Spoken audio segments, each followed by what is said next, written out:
Hello,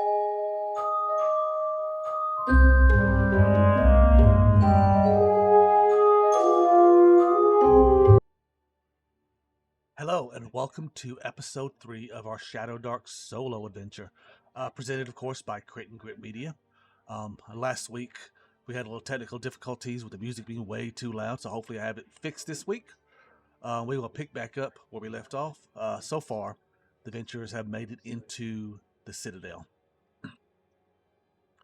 They have fought at what is called a cave crawler, where our fighter almost lost his life. But besides that, it's been pretty simple. They've been going from room to room, checking things. They found some treasure.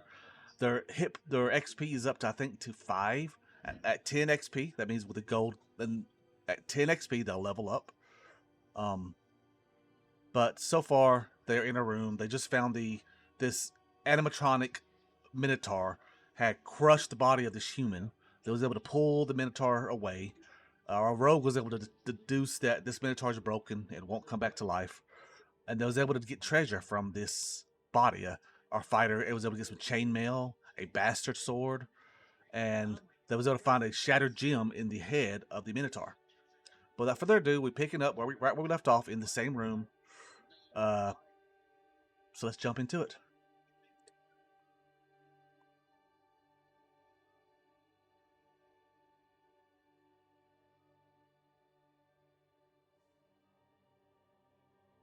We ended on Remic's turn, so I'm going to change the turn to Grimly.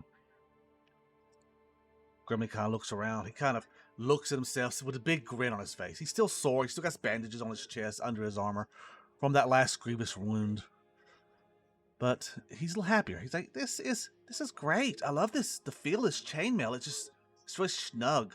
I'd be surprised that a human would fit a goblin. That's funny. He kind of flings his new bastard sword around like it's a little bigger, a little heavier. Got to get used to the weight. You see him kind of doing little test strikes here and there. It's just like shadow boxing, but it's good. It's good. I like it. Let's actually pull the images up as we talk.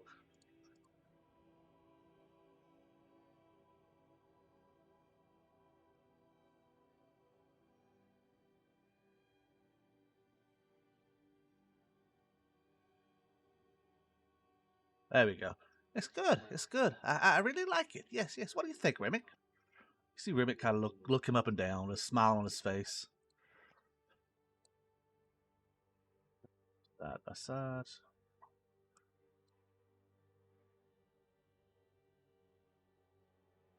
It's like, yes, yes, yes, yes, yes, that's a very nice. Maybe he won't almost die to a fight next time. He kind of laughs. You see Grimly kind of, he almost pouts for a sec. I try. I'm trying, Remick. I really am. I really am. I'm going to prove that I can protect you, okay? I promised I will protect you, and that's what I'm going to do. Remick kind of walks over, placing his hand on Grimly's shoulder. I know you will, Grimly. I know you will, Grimly. And I trust it. Maybe one day we'll get your memories back and you can go back to your kingdom or wherever you're from. You see Grimly smile, this heartfelt moment, quiet. You still hear the wind blowing in the background. You still smell that damp mildew all around. Gronk is kind of just standing there looking at them, not saying nothing, his arms crossed, letting them have this moment. After a few minutes, I'm going to pass the turn to Gronk, actually. Gronk, I always call him Gronk. Let's break them a little bit so I can add Gronk into the conversation.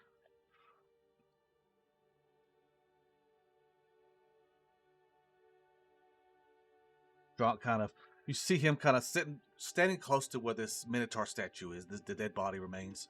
He's kind of leaning against the wall, his arms crossed. Okay. We need to get moving. This place is not safe, and we could be attacked or ambushed at any moment. Gotta keep our minds. He kind of taps his head. It's great armor. It's a great haul, but we're not done yet. Everybody, focus. Follow my lead. You see Gronk kind of holds up his torch as he waves it around the room, just double checking this area to make sure he didn't miss anything, he's going to spend his turn moving over here.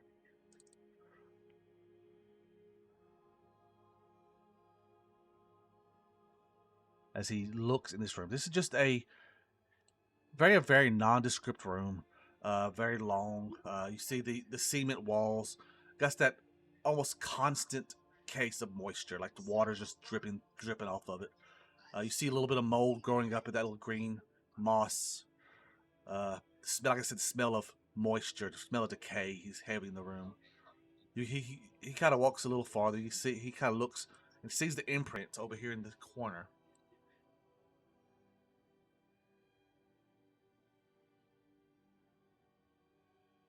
Right about here.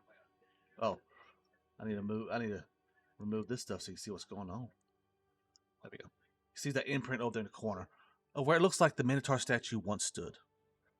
You can tell that this room was originally probably a trap room, as he thinks about it. Yeah. Kind of mumbles to himself. There he goes. Yeah, I can see here. The Minotaur statue, the mechanicized Minotaur statue, it would stand there waiting for the unsuspected person to come wandering in this room. It charges it, piercing whoever it is with its horns, slamming into that wall. Fortunately for us, yeah, it broke down before it could reset, maybe? Yeah. Okay. He says this as he just mumbles to himself as he's looking around, as he will continue to pace back towards the door.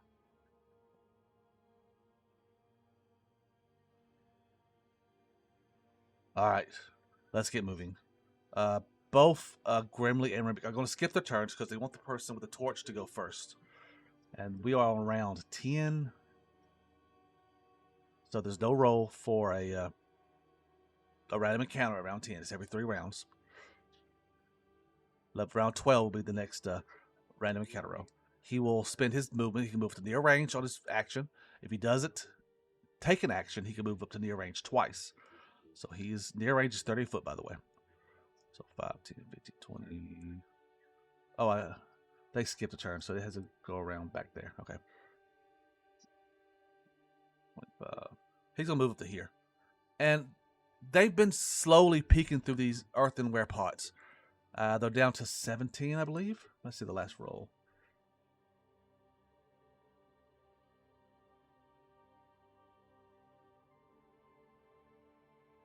Yeah. Okay. As he moves over, he's going to pick up one of the pots and kind of look into it. So /RD 16.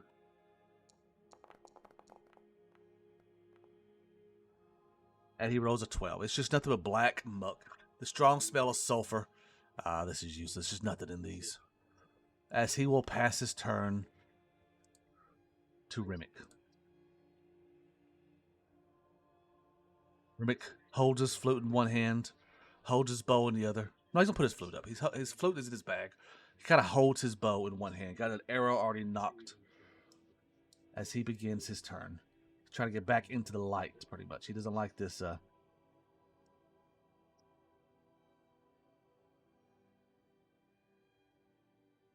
He doesn't like this whole in the darkness, so he's going to move up to 30 feet. 10, 15, 20. Move to here. Now he's going to do the same thing. As they're sitting in this room, he sees that long doorway, the way that they're going. But he's going to pick up another earthenware jar, just out of curiosity, and kind of glance in it. Be a D15, because every jar, there's 20 jars in a room. He rolls at 11, so there's nothing but black muck in the room. That is his turn. So we are on Grimly. Grimly, again, he's moving his 30 feet. That's 5, 10, 15, 20, 25, and hit 30 feet is getting over right behind Gronk. And also, since there's nothing else to do besides I can move again, but I don't want Grimly to be ahead of Dronk, because Dronk is the leader with the torch. He is going to pick up a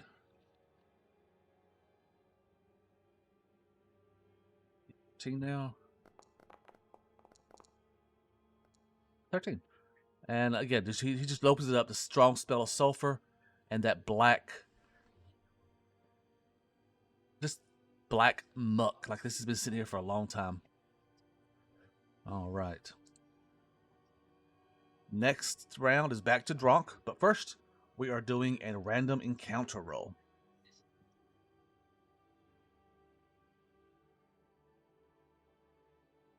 Go.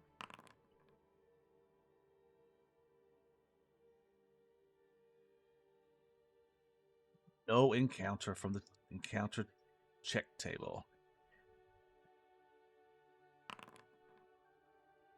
Okay, so nothing's attacks him, and it's back to Drunk. So next random encounter at the roll will be 12, 15. Drunk is.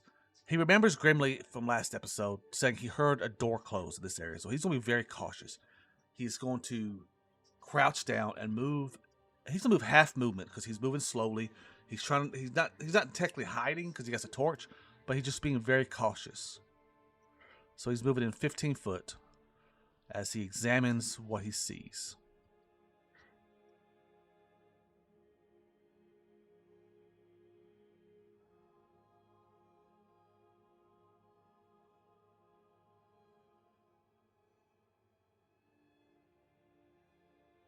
Okay, you see two halls.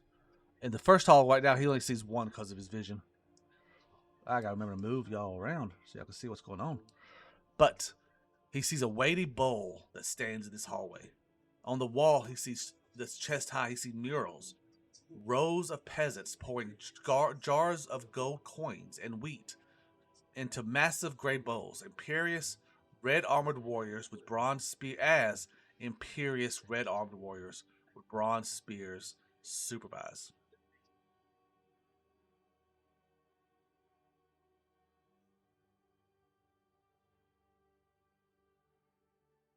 Okay.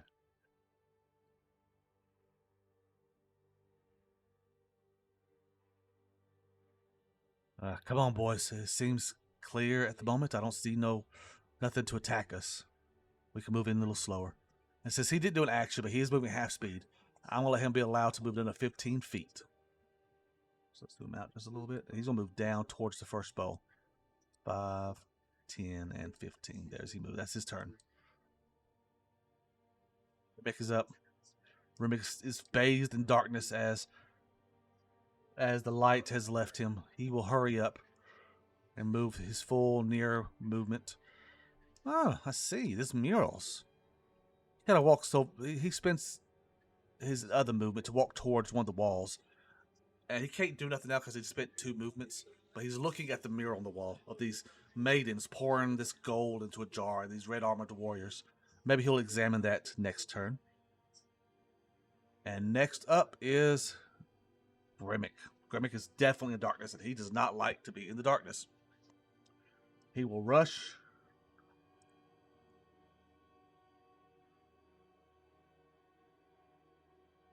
into the room. Ah, that's a nice looking bowl down there. I wonder. That's interesting. Should we check it out, Gronk? Gronk's like, not. Yes, we might be able to find some more treasure. This mural seems to indicate gold or something. Okay, I'll let you lead. I'm stopping right here. So we move back to Dronk's turn. Dronk kind of glances at the mural again, looking at these peasants, these maidens, as they pour. And the mural's very well done, very well crafted, reds and golds, high quality paints. Even after all these generations of sitting in this abandoned citadel, the mural looks immaculate. Don't even see dust on it. You see them pouring the gold, gold coins and wheat into these massive gray bowls. He glances back at the bowl and he's going to walk up to. He's not crouching no more. He's standing up straight. He doesn't hear. He doesn't see anything. So he's walking up to this bowl. Kind of looks in this bowl. It's empty. But as he's looking, because he's using his perception to look. He's looking at this bowl, looking around the bowl. He noticed something crouched behind it. A very frail, very old human woman. She's where she's kind of crouched there. Like she's trying not to be seen the best he can, but he notices her. Her hair is long. Her clothes are worn and mildewed and stained. As their eyes meet, she, oh, oh no, you see me. As she jumps up out from her hiding place. All right, what you see as you stand, you see an old woman. Her hair is long and gray and dirty and greasy. You see bits of dirt and grime coating her hair, wrinkles all over her face. Her clothes are the same thing. It looks like at one time with adventurer's gear, with an old belt, an old pack, but they're old and torn and ruined.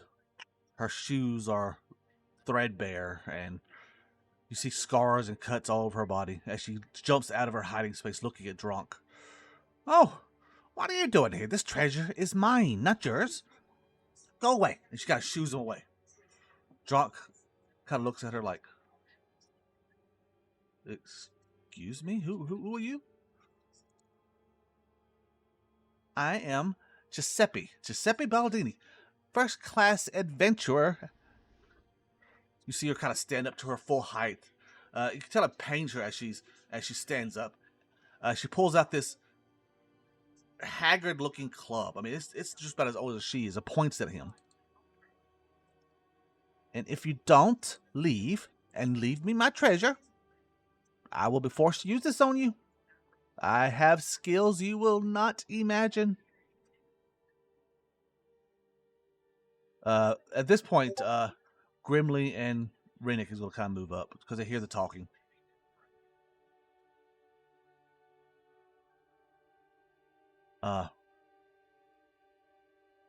Grimly looks at her. Oh, Remick. I'm going to say it's this Remick. Remick is going to kind of look at the old woman and be like, oh, you are old and ugly. I know a lot of people call us goblins ugly, but woman, you are very... You need a bath. You stink. Grimly snickers a little bit, but he doesn't rude. I'm sorry, madame. Apologize for my companion's behavior. And now you see Giuseppe. She's kind of pushed herself to a corner, and she's holding this cane out, almost like a life preserve, pointing it at Drunk, then over to Remick, then over to Grimly. Her voice wavers slightly. I told you, give me your treasure. This is my hall. I found it, so any treasure you found in this dungeon, in this citadel, is mine. Give it here.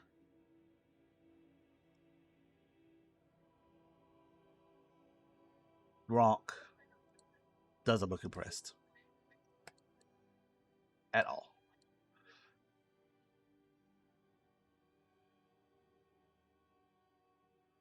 You see him stand up to his impressive 7 foot, almost 7 foot. We'll say he's about 6'7", 6'8".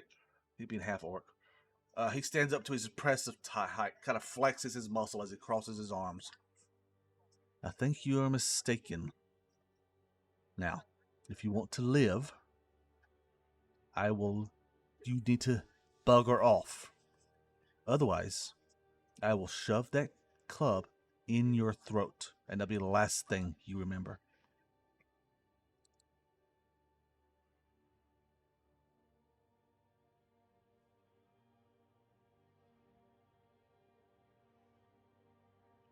Giuseppe looks at Drunk, her eyes wide.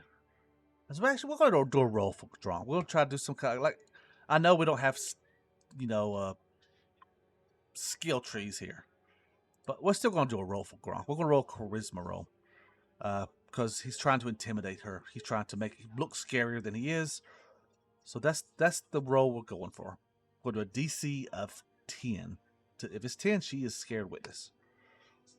A public roll, normal, no advantage, no disadvantage. Actually, let's give him advantage because he is tall. He is very imposing, so he will get that advantage roll. And we rolled a 10 exactly. All right.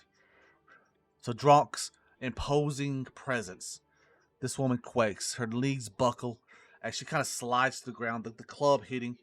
As she's starts, almost, you see, almost tears running down her dirty, grimy face. I've been here for so long. Please don't kill me. Please don't hurt me. I just want my treasure. And she almost looks pitiful. But Dronk doesn't move. He keeps his arms crossed, his stiff stone eye. But Grimly, on the other hand, looks sad. Oh, can't we help her, Dronk? I mean, I don't mind giving her like a coin, just to.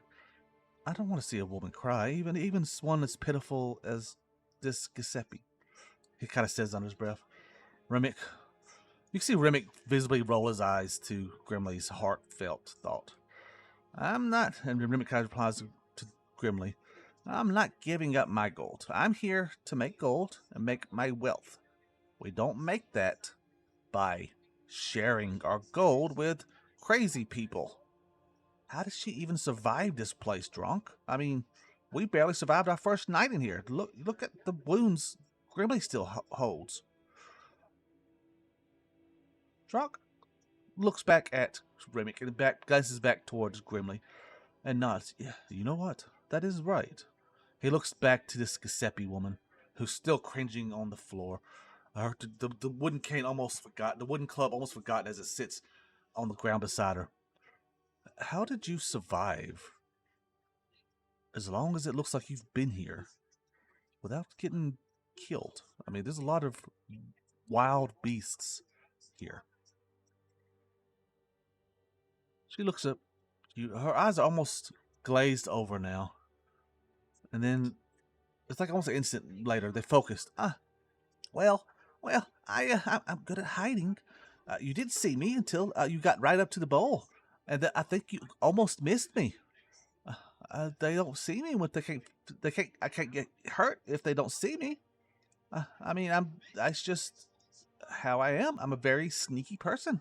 You gotta be when you're a one-man adventuring group like me. And she kind of puffs her chest just a little bit as she deflates again. Gronk nods. Look, we won't kill you. Kind of sighs. But you cannot come with us, and we'll not give you our gold. No, Grimly, no gold for her. You know how this bowl, is there something special about it? To me, it's just a regular bowl. I mean, it's very sturdy, but it's not worth much. You see Giuseppe say as she looks up at it. But I don't know. Drunk nods. As I'm going to pass the turn finally, since we finished our little conversations, to Remick. Well, I think we should take a closer look at this bow. I mean, this mural. He's going to step back. As he's going to... Let me move these images around so you can see the screen. As he's actually going to examine the mural. He's going to spend his turn looking at this mural. So let's go back over what it looks like. Very beautiful colors. Very ornate. You see rows of peasants lined up. Mainly maidens. You know, you see the women have the jars on their head balanced. Some in their big wet jars on their holding on to with their arms. As they each lead to this massive gray bowl. As they pour what looks like coins and wheat into this bowl. It never seems to get full. Huh. What if... I mean, this is just a shot in the dark, Drunk, but what if we put something in the bowl? I mean, that's what the mural seems to indicate.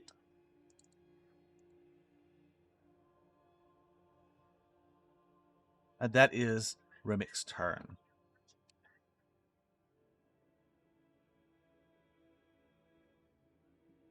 Grimly is up.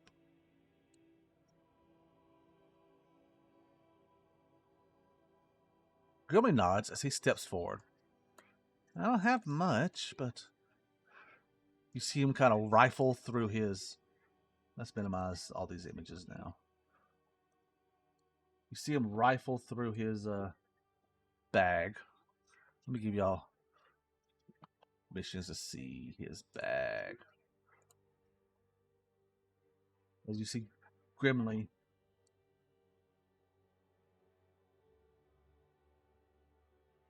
you see him kind of spend his turn. He's going to pick up his backpack, kind of rifle through it, see what kind of stuff he has.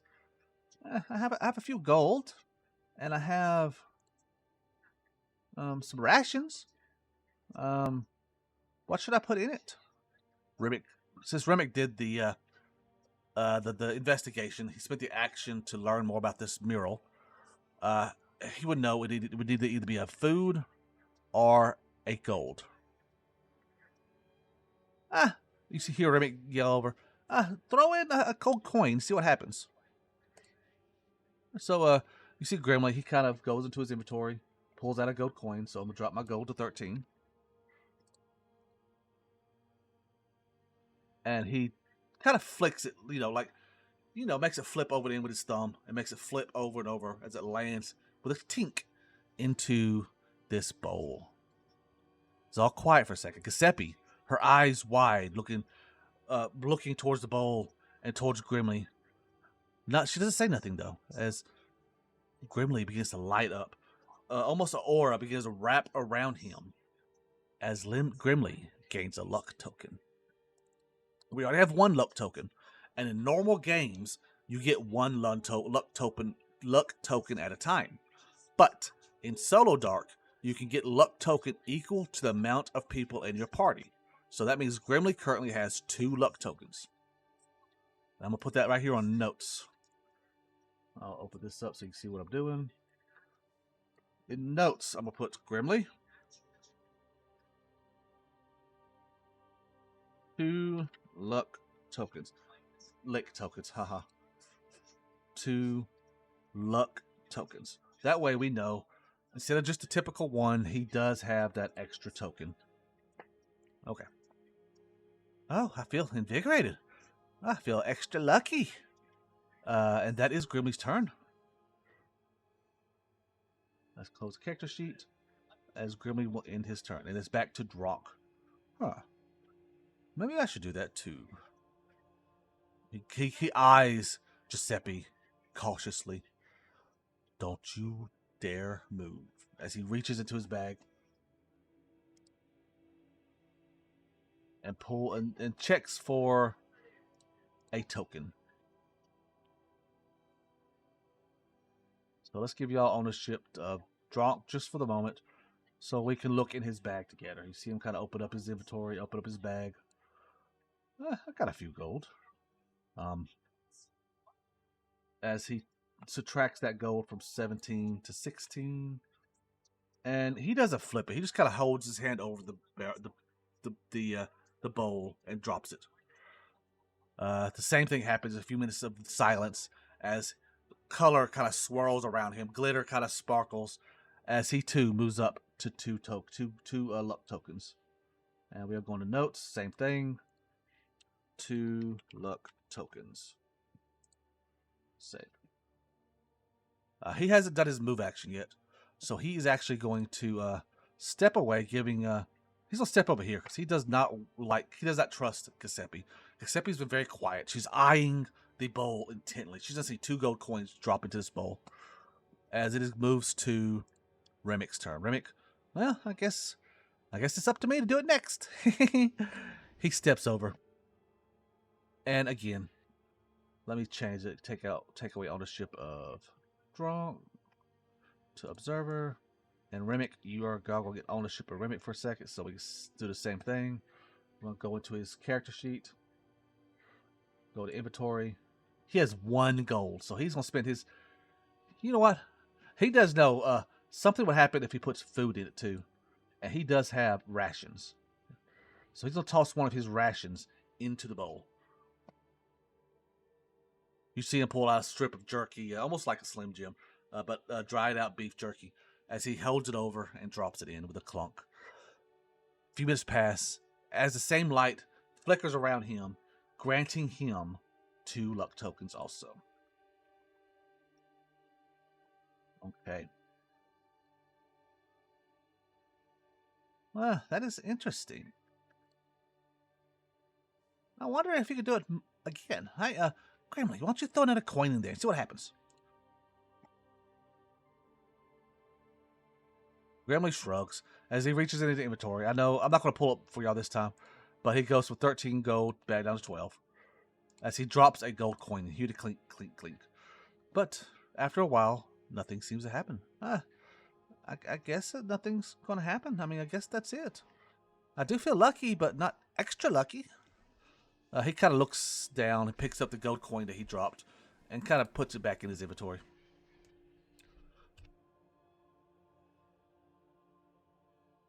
He looks at Drunk. I guess we should go.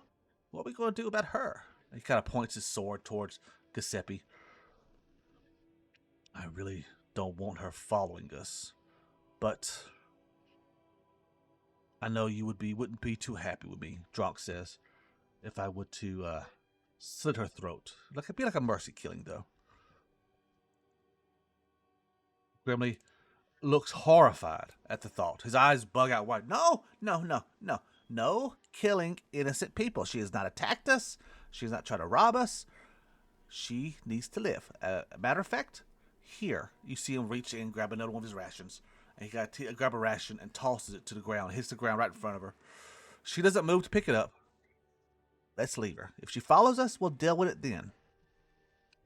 As we pass the turn over to Dronk. Very well. Dronk will begin his movement away from the woman. 20 feet. 15, 20, 25. He's going to stand there because he doesn't want his friends in the darkness with that woman. Remick warily glances through the dark veil at the outlines of this Giuseppe, but then turns and moves into the other room. Grimly, same thing. I'm sorry we couldn't do more, miss. I hope the food is enough. As he moves away. You almost, as soon as they get out of vision of him, you hear scrambling in the darkness. Almost like she's looking in the bowl, looking for those gold coins that were dropped. And then you hear a pitiful wail coming from her. Like, maybe the work coin's in there after all. That woman's going to give us away. Gronk says as it goes to her turn. Okay. Oh, we're supposed to roll random at 15. Sorry. So we'll hit that random encounter button. No encounter. We are still safe. Dronk looks around. Okay. We got another room just like the last one with the basin jar and the murals. And then we got a hallway to the north. Which way would y'all like to go? Let's go to the north. I want to get away from that weird woman, Remick says.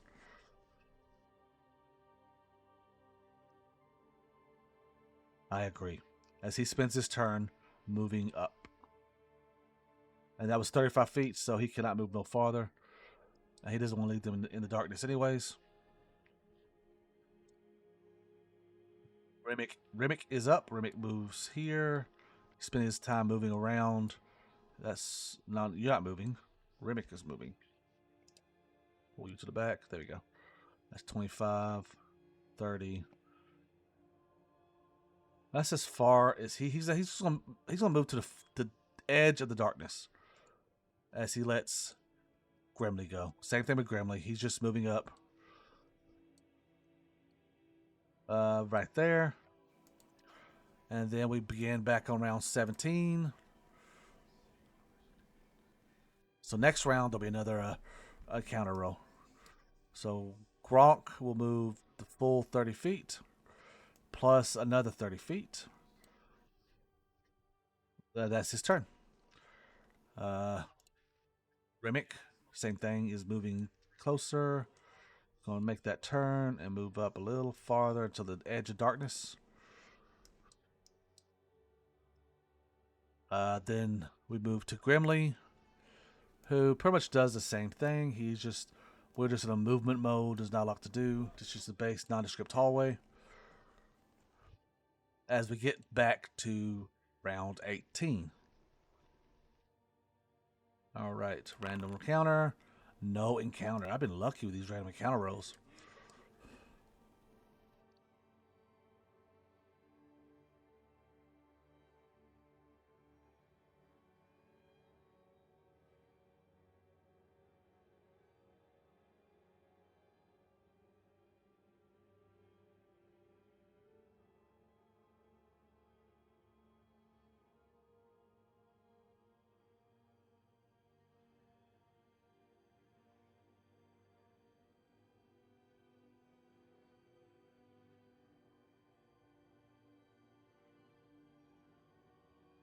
Okay. Dronk is up as he will move up and forward. That is 5, 10, 15, 20, 25. So he does full movement. And his action is actually going to be to listening into the door. So he leans his ear in as he listens in.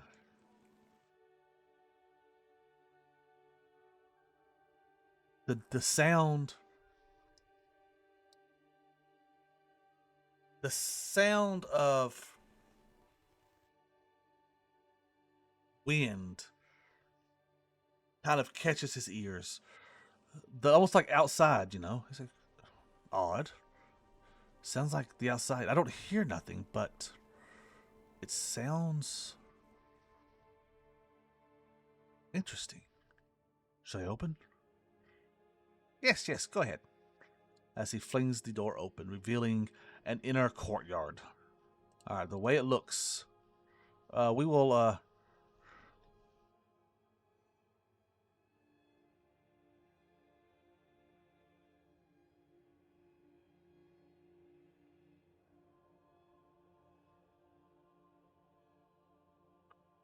I got 3.6 chance that a certain creature is present. So let's roll d6.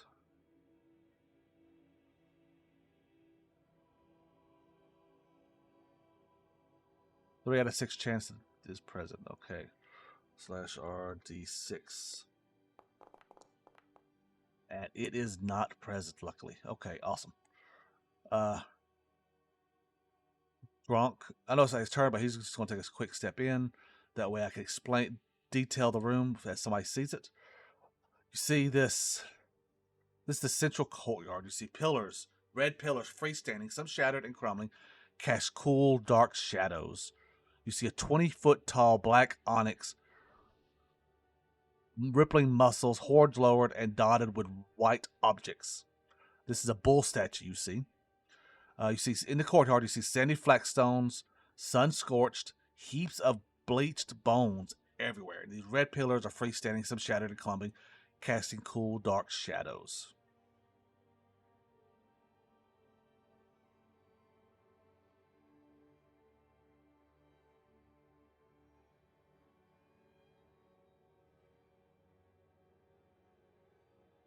All right. And it is Remic's turn. Remic moves into the courtyard. He sees off in the distance. Oh, crap. You see off in the distance. You see the giant statue of the Minotaur. Skulls and bones kind of surround the statue. You see these pillars, tall, freestanding, tapered red. Some are smashed, some are good, casting eerie shadows from the moonlight above. What does Remic do? Remic has moved into here. Let's see. He sees the statue. He doesn't see any additional creatures. So he's going to move towards the statue because he wants to examine this statue. He's already moved 30 feet, so he's going to move the rest to here. That's his turn. Grimly is going to, let's zoom out so we see where everybody's at. There we go. Grimly is going to spend his turn moving 30 feet first.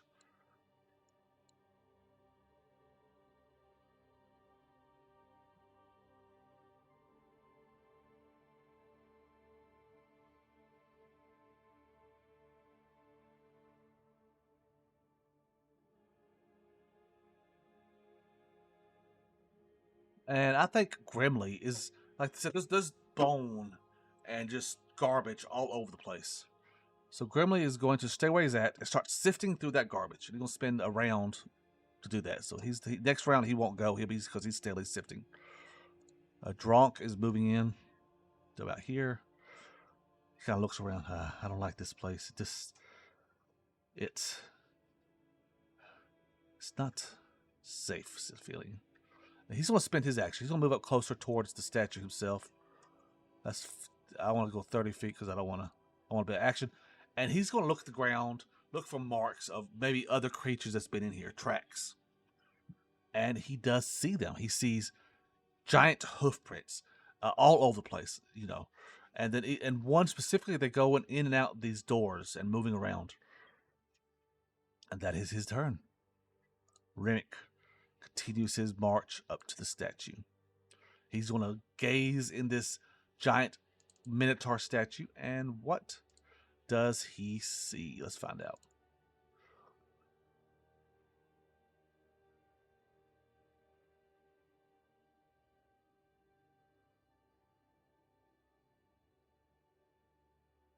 Oh, on the statue, Remick, since he spent his time looking, sees 30 humanoid skulls in various states of rot, punched onto the horns like necklace beads. Some have traces of gray fur on them.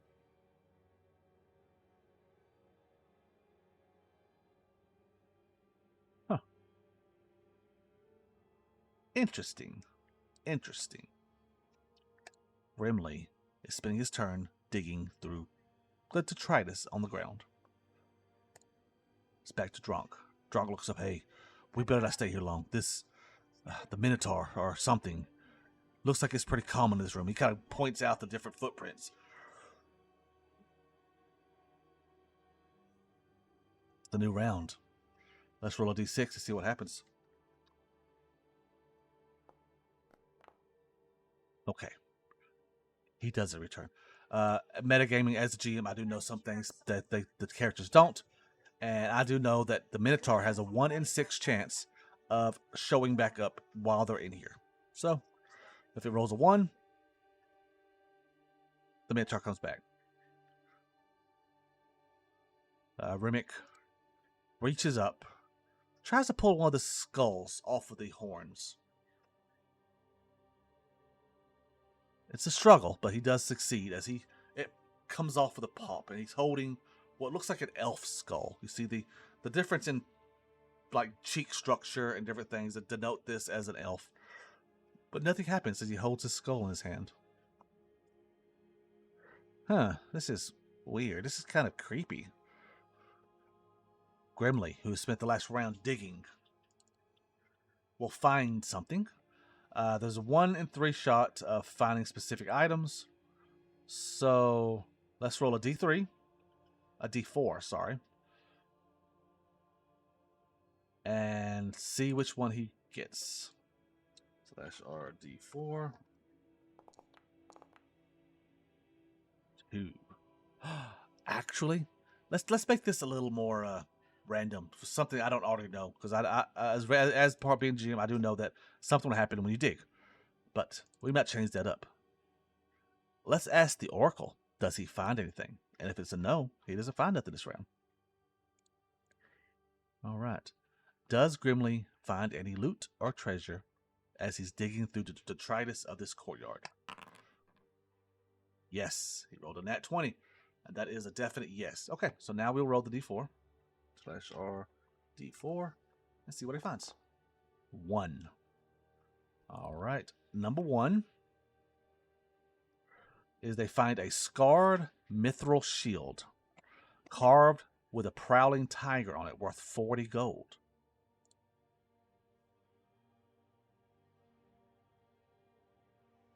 Ooh, that's a nice shield. You see him digging and digging. Oh, I found something! As he pulls out, it's dusty and dirty, it's scarred and dented. It's a shield. Look, it's a lion's head carved into it. It's pretty, ain't it? Well, after a little cleaning. Drunk kind of looks over, and then Remick does too. Remick's still holding the skull. Oh, that is nice, Drunk says. All right. Let me pull up the PDF real quick so I know what that...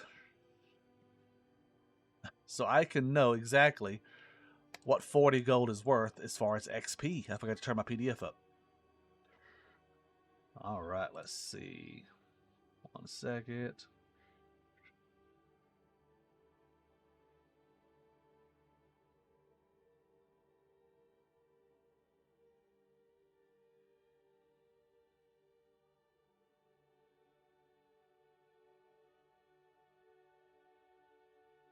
Got what page it's on.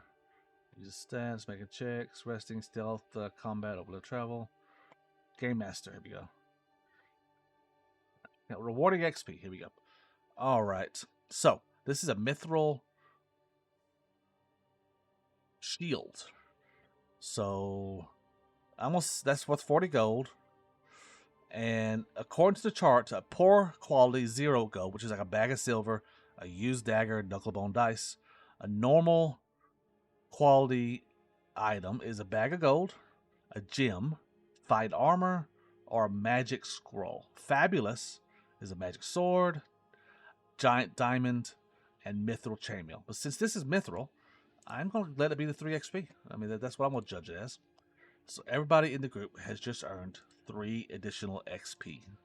So let me go into the inventory. That bumps them up to 7 XP. So they're 3 XP away from leveling up. 7.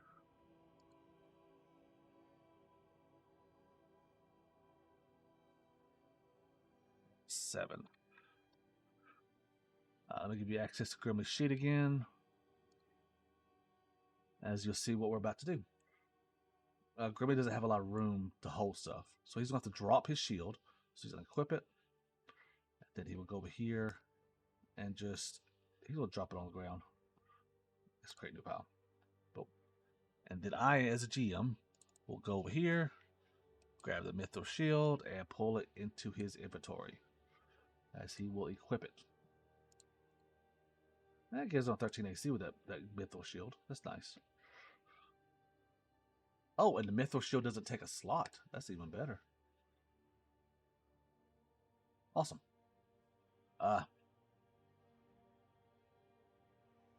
Okay, I'm all ready. It's a new round. We're going to roll a d6. The roll's a 1. Something bad happens. So let's roll a d6. Ooh, that's not good. All right. As he equips his shield, as he drops the shield, you hear the sound of hoof prints. Boom, boom, boom, boom, coming closer. The howl of the bull. You know, as this door here, over here to the north, you hear banging on it. Boom, boom, boom. The hinges rattle as all 3 adventurers stop what they're doing. You see Remick drop his sword, drop his skull. Drunk turns, daggers in hand, dropping the torch beside him. As we will continue next week.